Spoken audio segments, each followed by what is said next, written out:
I'm Evelyn, I'm 29 years old, and I need to tell you about the day I finally understood that my parents never saw me as their daughter, just their obligation. For 27 years, I watched them hand my younger sister Emma everything she'd ever wanted while I scraped by on their scraps and empty promises. But what happened when I graduated medical school and they came crawling back for help with Emma's mess will show you exactly what happens when parents choose favorites and karma finally catches up. If you've ever felt invisible in your own family, or watched a sibling get handed opportunities you had to fight for, this story is going to hit you right in the chest. And I need you to stick around until the end, because what my parents said when they realized they'd thrown away their relationship with a doctor to coddle their unemployed golden child will absolutely shock you. Before we jump back in, tell us where you're tuning in from, and if this story touches you, make sure you're subscribed, because tomorrow I've saved something extra special for you. Growing up, I always knew Emma was special. She was born when I was 4, and from that moment forward, our house revolved around her schedule, her needs, her dreams. I became background noise, the responsible older sister who helped with homework, babysitting, and household chores, while Emma got to just be a kid. My parents called it being helpful, but looking back, I can see it was training me to put everyone else's needs before my own. The pattern started early and never stopped. When I was 8 and wanted piano lessons, my parents said we couldn't afford it. 6 months later, Emma started dance classes that cost twice as much. When I was 12 and asked for a new bike because mine was falling apart, they said maybe for Christmas. That same week, they bought Emma a brand new bike just because she liked the color pink. Every time I brought up the inconsistency, they had explanations ready.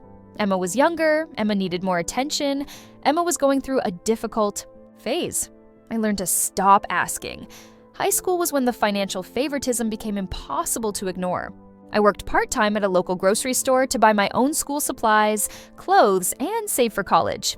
Emma got an allowance that was more than my weekly paycheck, plus they covered all her expenses. When I made honor roll every semester, my parents would nod and say, "That's nice, honey." When Emma passed a class she'd been failing, they threw her a celebration dinner and bought her a new phone. I applied to colleges knowing I'd be paying my own way. I spent hours researching scholarships, writing essays, and working extra shifts to save every penny. My parents never offered to help with application fees, campus visits, or any part of the process. Meanwhile, they were already talking about Emma's college fund and how they'd been saving since she was born. The fund they never mentioned having for me. I got into a good state university with partial scholarships, but it still meant student loans and working multiple jobs throughout college. My parents attended my high school graduation, took a few photos, and went home. When Emma graduated 2 years later with mediocre grades, they threw her a huge party, invited extended family, and gave her a brand new car as a graduation gift. The same car I'd been driving for 4 years, paying for my own gas and repairs. College was brutal. I studied biology pre-med while working 20 hours a week at the campus library and picking up catering gigs on weekends. I lived in the cheapest dorm available, ate ramen most nights, and wore the same 3 outfits in rotation because I couldn't afford new clothes. Every semester was a financial panic attack, calculating whether I could afford textbooks or if I'd have to share with classmates and hope for the best. My junior year, organic chemistry nearly broke me. The required textbook package cost $300, and I'd already maxed out my book budget for the semester. I was facing the very real possibility of failing a crucial pre-med class because I couldn't afford the materials. After weeks of sleepless nights and growing desperation, I finally swallowed my pride and called my parents. I explained the situation carefully, emphasizing how critical this class was for medical school applications and my entire future career. I asked if they could loan me the $300, promising to pay them back within 2 months from my work-study job. The conversation I had with my mother that day is burned into my memory forever.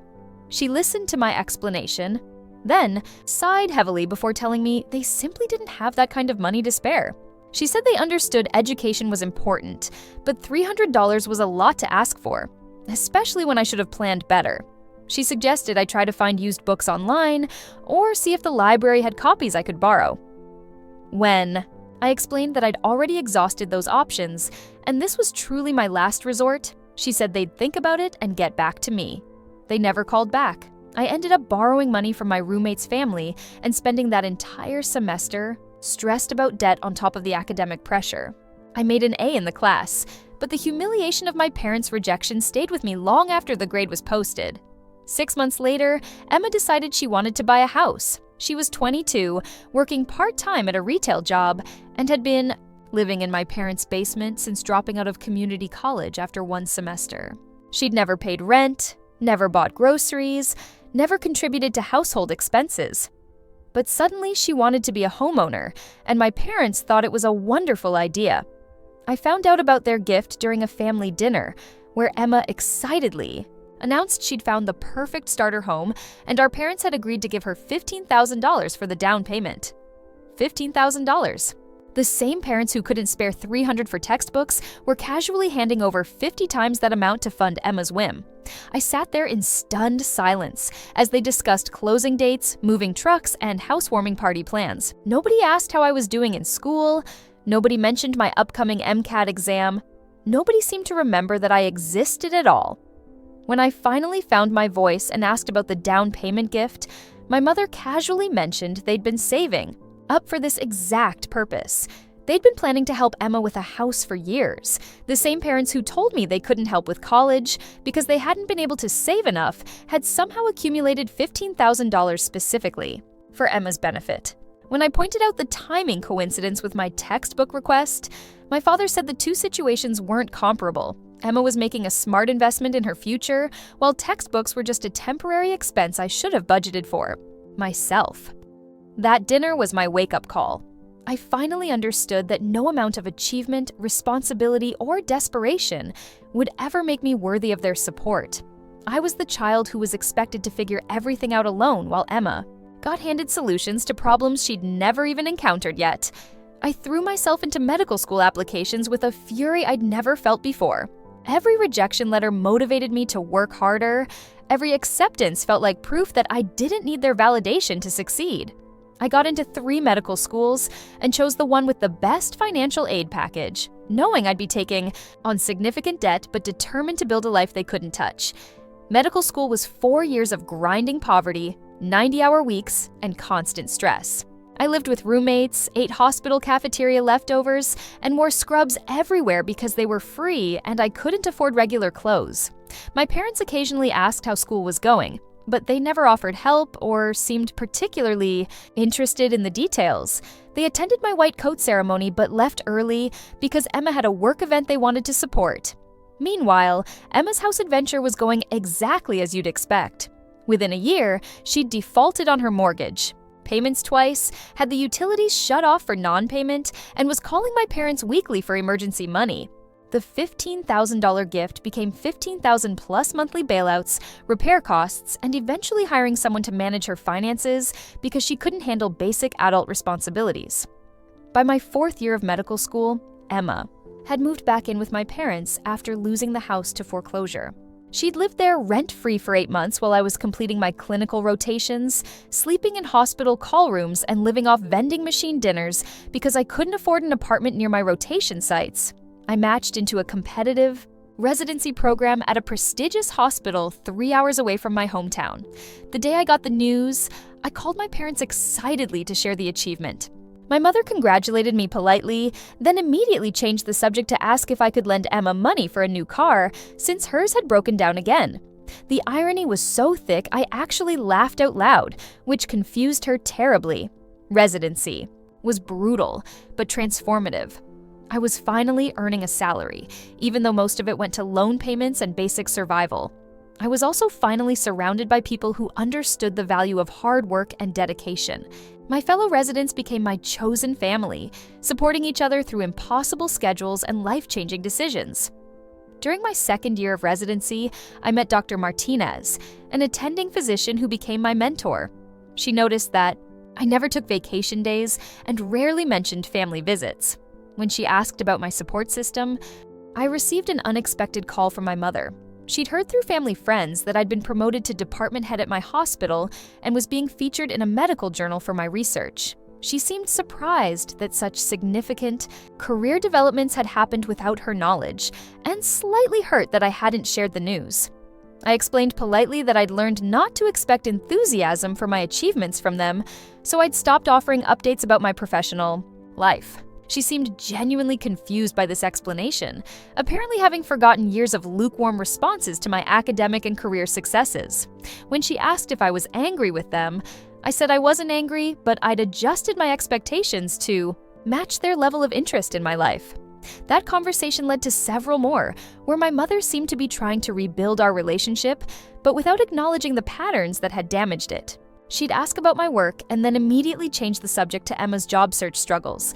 She'd express pride in my accomplishments and then ask if I could use my connections to help Emma find better employment opportunities. The breakthrough came when my parents attended a family reunion, where several relatives mentioned seeing articles about my research and professional recognition. Apparently, extended family members had been following my career more closely than my own parents, and their enthusiasm highlighted just how disconnected my parents had become from my actual life. My aunt later told me that my mother seemed shocked to learn about awards I'd received, papers I'd published, and leadership positions I'd accepted. She said my mother kept saying she had no idea I'd become so successful, which was revealing since I'd been sending monthly updates for years. Apparently, they'd been so focused on Emma's crises that they'd stopped processing information about my achievements entirely. The most telling moment came when a cousin asked my mother how she felt about having a daughter who was becoming a leading expert in her field. My mother reportedly looked blank for several seconds before saying she'd always known I was smart, but hadn't realized I was doing anything special. The comment revealed everything about how invisible my accomplishments had become in their minds. That family reunion was apparently a wake-up call for my parents about how badly they'd misunderstood my career trajectory and life situation. My mother called the next week with a different tone than I'd heard in years. She said she was proud of everything I'd accomplished and sorry they hadn't been more supportive throughout my education and training. But the apology came with immediate requests for me to be more involved in Emma's life again. She said Emma was struggling with direction and could benefit from having a successful sister as a role model. She suggested I could mentor Emma professionally, help her network in better career fields, and maybe even hire her for something at my hospital. The apology was immediately followed by expectations that I should now use my success to benefit the family member who'd received their investment and support. I thanked my mother for the apology, but explained that rebuilding our relationship would require more than acknowledgement of my achievements. I told her I needed them to understand how their favoritism had affected me throughout my life, and to show consistent changes in how they treated both daughters. I also made it clear that my relationship with Emma was separate from my relationship with them, and I wouldn't be taking responsibility for her career development. My mother seemed surprised that an apology wasn't enough to immediately restore our previous dynamic. She said she thought I'd be happy they were finally recognizing my success and ready to move forward as a family. When I explained that recognition without accountability wasn't particularly meaningful, she became defensive and said I was holding grudges instead of accepting their olive branch. Over the following months, I watched my parents struggle to understand why their high-achieving daughter wasn't enthusiastic about family reconciliation. They'd call with updates about Emma's continued struggles and express frustration that I wasn't offering solutions or support. They seemed to expect that my success created an obligation to rescue other family members from the consequences of their choices.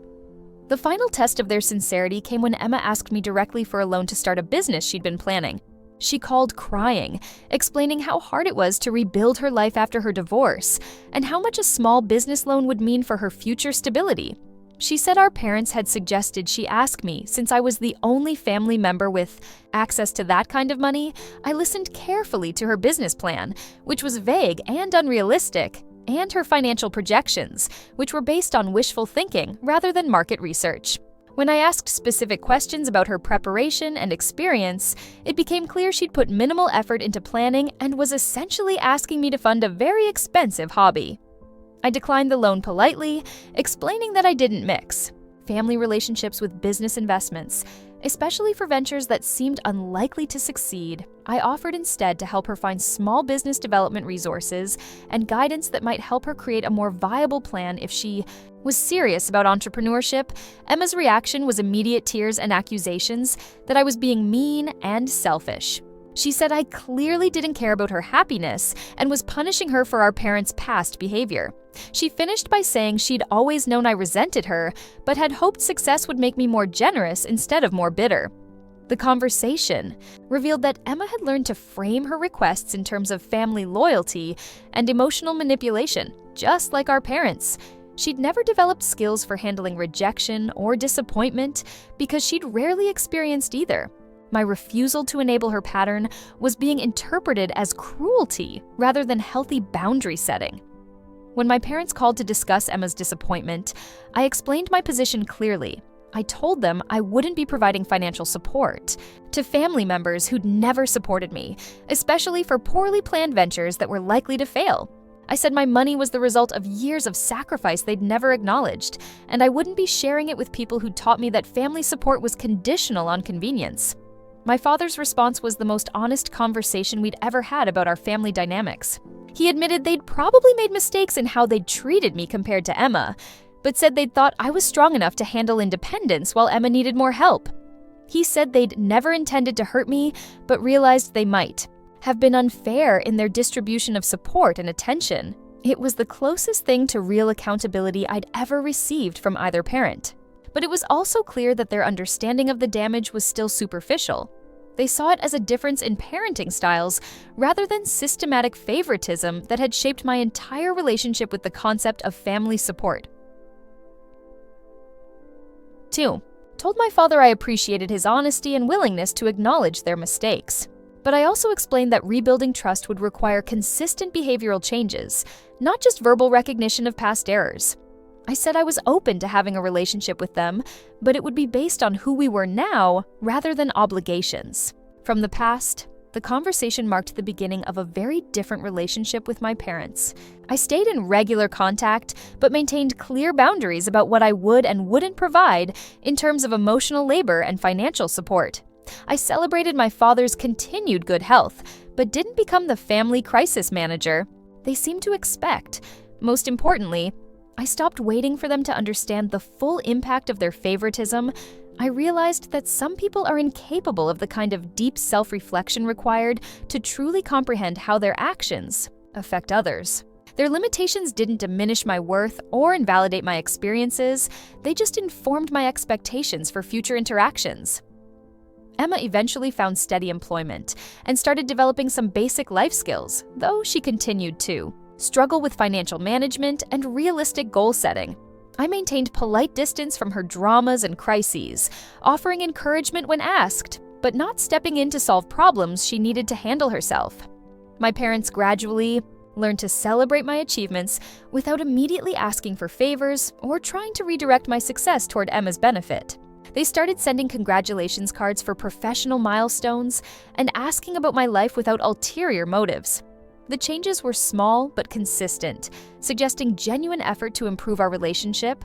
The most meaningful change came when my mother started acknowledging the specific ways they'd failed to support my education and career development. She said she wished they'd been more encouraging during medical school and regretted not understanding how much their financial decisions had affected my opportunities.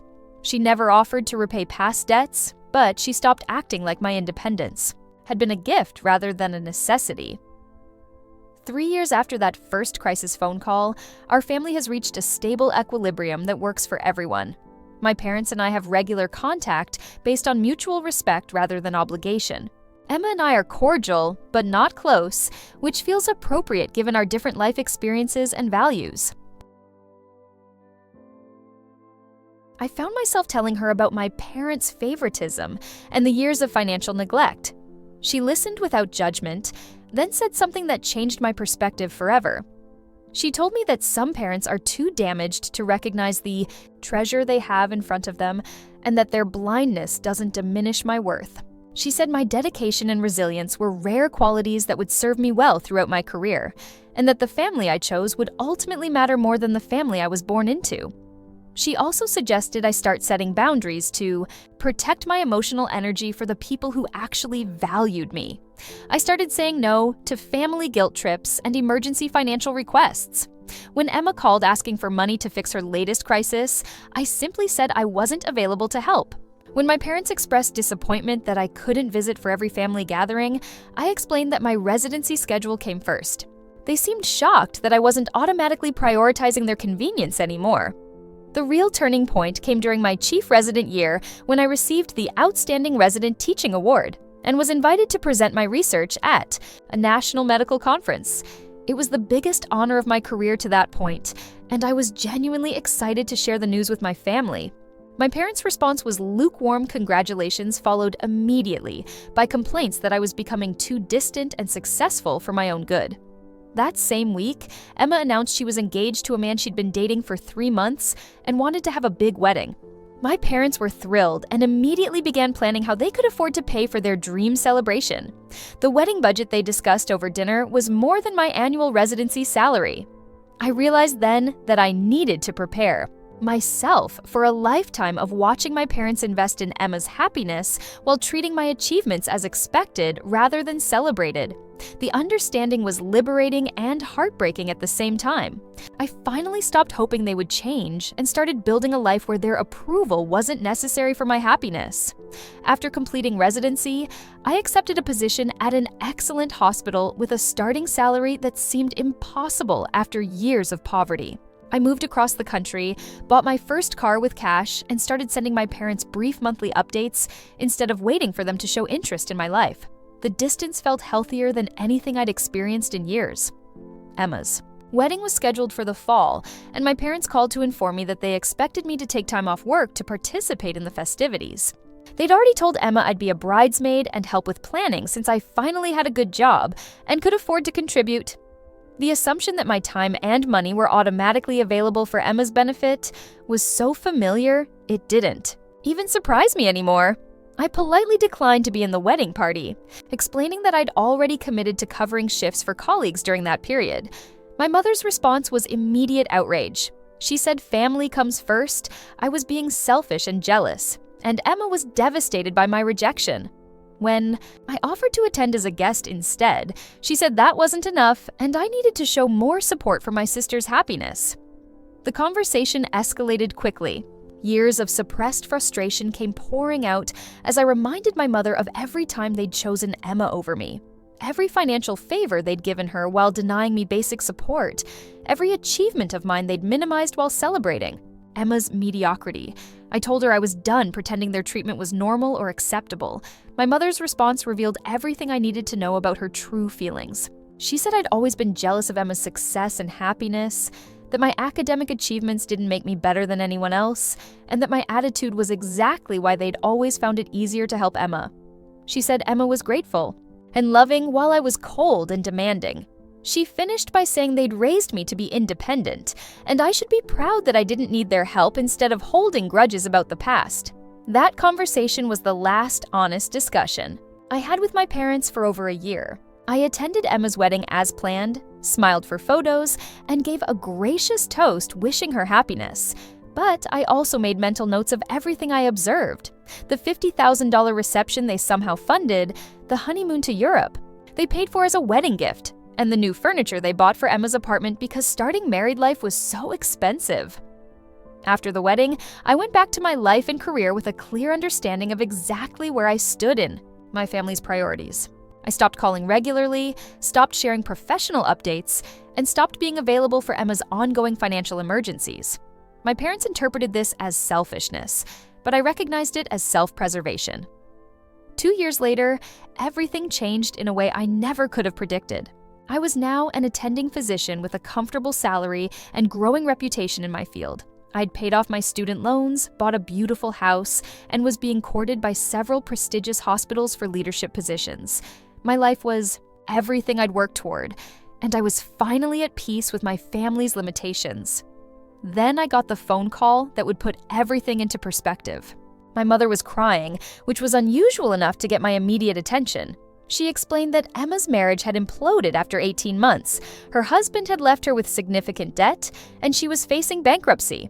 Emma had moved back home again and was struggling with depression and anxiety about her financial situation. But the real crisis was my father's health. He'd been hiding symptoms for months, but recent tests revealed he needed emergency heart surgery that wasn't fully covered by their insurance. The medical bills were going to cost more than they could afford, especially while supporting Emma financially again. My mother was calling to ask if I could help with the hospital costs since I was the only family member with a stable income. The irony was so complete, it felt like fiction. The same parents who couldn't spare $300 for my textbooks were asking me to cover tens of thousands in medical expenses. The daughter they dismissed as cold and demanding was suddenly their only hope for financial rescue. The child they'd trained to be independent was being asked to save the family that had never invested in her success. I told my mother I needed time to think about the situation, which clearly wasn't the immediate yes she'd been expecting. She started crying harder and reminded me that family takes care of each other, that my father's life was more important than old resentments, and that this was my chance to show I really loved them despite our differences. The manipulation was textbook. Perfect. But I'd learned to recognize it for what it was. I called Dr. Martinez for advice, and she helped me work through my feelings about the situation. She reminded me that helping people who've hurt you doesn't heal the relationship unless they acknowledge their harmful behavior and commit to change. She also pointed out that enabling my parents' financial irresponsibility wouldn't help them learn better decision-making skills. I spent several weeks researching my father's condition, consulting with cardiac surgeon colleagues, and understanding exactly what treatment options were available. I also looked into financial assistance programs at various hospitals and payment plan options that might be available. When I finally called my parents back, I had a comprehensive plan. I offered to help them navigate the medical system, get second opinions, and apply for financial assistance programs that could reduce their costs significantly. I volunteered to use my professional connections to ensure my father received excellent care. But I made it clear that I wouldn't be writing checks to cover expenses they should have planned for, especially when they'd spent decades prioritizing. Emma's wants over basic family financial security. My mother's reaction was immediate fury. She accused me of punishing them when they were most vulnerable, of being vindictive and cruel when my father's life was at stake. She said they'd given Emma money because she asked for help gracefully, while I'd always demanded assistance, like I was entitled to it. She finished by saying they were disappointed in the person I'd become and questioning whether medical school had made me too cold to care about family. The conversation ended with her hanging up on me, but I felt calmer than I had in years. I'd offered meaningful help while maintaining healthy boundaries, and their rejection of reasonable assistance in favor of demanding unlimited financial rescue told me everything I needed to know about their priorities. I followed through on my promise to help with medical navigation. I researched their insurance coverage, found programs that reduced their costs by 60%, and connected them with a financial counselor who helped them restructure their payment obligations. My father received excellent care and made a full recovery, all while paying significantly less than their original estimate. Throughout his recovery period, I called weekly to check on his progress and offer medical guidance. I was polite, helpful, and professional, but I didn't offer emotional support to parents who'd made it clear they only valued my money. Emma never called to thank me for helping save their family finances, and my parents only mentioned my assistance, to complain that I should have done more. 6 months after my father's surgery, I've built a chosen family of colleagues, friends, and mentors who provide the kind of support and encouragement I never received at home. Looking back, I can see that my parents' favoritism actually gave me gifts they never intended to provide. I learned self-reliance, persistence, and the ability to create my own opportunities when none were offered. I developed empathy for other people who feel invisible in their families and learned to recognize manipulation tactics that many people fall for their entire lives. Most importantly, I learned that self-worth comes from internal validation rather than external approval. My parents' inability to recognize my value taught me to find it within myself, which has served me well in every area of my life. Their rejection forced me to build a stronger foundation than any amount of family support could have provided. If you're watching this and feeling invisible in your own family, I want you to know that their blindness doesn't reflect your worth. Sometimes, the people who should love us most are too damaged or limited to recognize the treasure they have. Their failure to appreciate you says everything about them, and nothing about your value as a person. The family you choose will ultimately matter more than the family you were born into. Find people who celebrate your achievements without immediately asking what you can do for them. Surround yourself with individuals who support your growth rather than trying to benefit from your success. Build relationships based on mutual respect and genuine care rather than obligation and guilt. Setting boundaries with family members who've hurt you isn't cruelty, it's self-preservation. You don't owe unlimited forgiveness to people who continue harmful patterns, even if they're related to you. Love doesn't require accepting mistreatment, and family doesn't mean sacrificing your well-being for other people's convenience. Your worth isn't determined by whether your family recognizes it. Your success isn't diminished by their lack of support. Your happiness doesn't depend on their approval or understanding. You have the power to create a life that reflects your values and surrounds you with people who appreciate everything you bring to the world. Have you experienced favoritism in your family that shaped how you view yourself and relationships?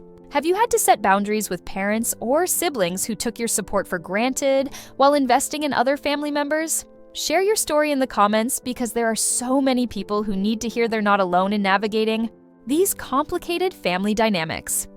If this story resonated with you, please hit the like button and subscribe, because I share more content about building healthy relationships and recognizing your own worth despite difficult family situations. Your engagement helps these stories reach other people who need to hear that their experiences are valid and their feelings matter. Remember that you deserve relationships that celebrate your achievements, support your growth, and recognize your value. Don't settle for less than you give, and never let anyone convince you that asking for basic respect and support makes you selfish or demanding. You are worthy of love that doesn't come with conditions or expectations, and you have the power to create exactly the life and relationships you deserve.